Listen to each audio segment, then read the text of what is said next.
Welcome to this edition of the year-end special and how the mutual funds have performed in the year 2020.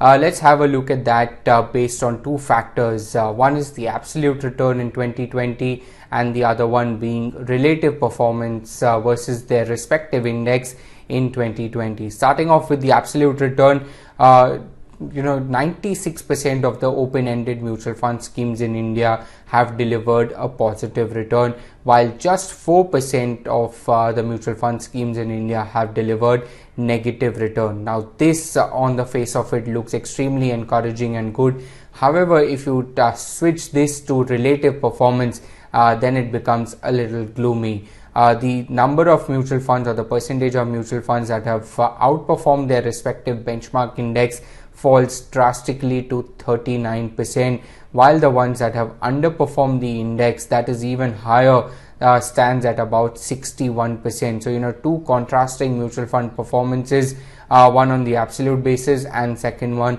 on a relative basis.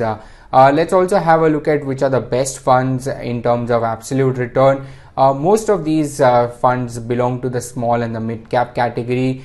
We have excluded the sectoral funds from this particular list. So you have Kotak small cap, which has given you 34% positive return.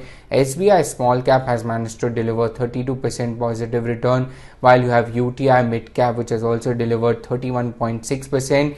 DSP small cap 30.4%, and the one fund which has really stood out over here has been Parikh long term equity fund, which has also delivered 31%. Most of the funds, if you include the sectoral funds, would belong to the IT and the pharma pack because of the sheer performance of these two indices. This morning I was checking, and both the Nifty IT as well as the Nifty Pharma index have managed to gain more than 50% for this year, in 2020. Now moving on to the relative outperformers in 2020, which are the ones, so you have Parikh long-term equity fund that's at the top of the table, more than 15% outperformance over its respective benchmark index. SBI Contra fund has also delivered a 15% outperformance. You have UTI equity fund, 14.7% outperformance for that. Canara Robeco Tax Saver has also delivered more than 14% outperformance, and lastly you have the Kotak Small Cap Fund, which has also delivered a 13% outperformance over its benchmark index. Of course, we have also excluded the sector funds from this particular list as well, and only considered the funds which have an AUM of more than 1,000 crores. Lastly, let's have a look at the relative underperformers in 2020.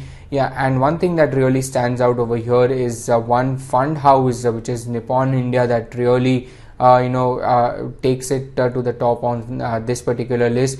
You have Nippon Multi-Cap Fund, which has delivered a 17% underperformance. You have the Nippon Tax Saver Fund, 16% underperformance. Then you have Nippon Large Cap, more than 10.5% underperformance, and then you have Nippon Focused Equity Fund, which has also delivered a near 10% underperformance over its benchmark index. Lastly on this list, once again you have one of the names from the top mutual fund house, that's the Hdfc Tax Saver Fund, which has delivered 11% underperformance for this year itself. Once again, we have excluded sectoral funds because most of the infra funds feature in this particular list, and also considered only the funds which have an AUM in excess of 1,000 crores.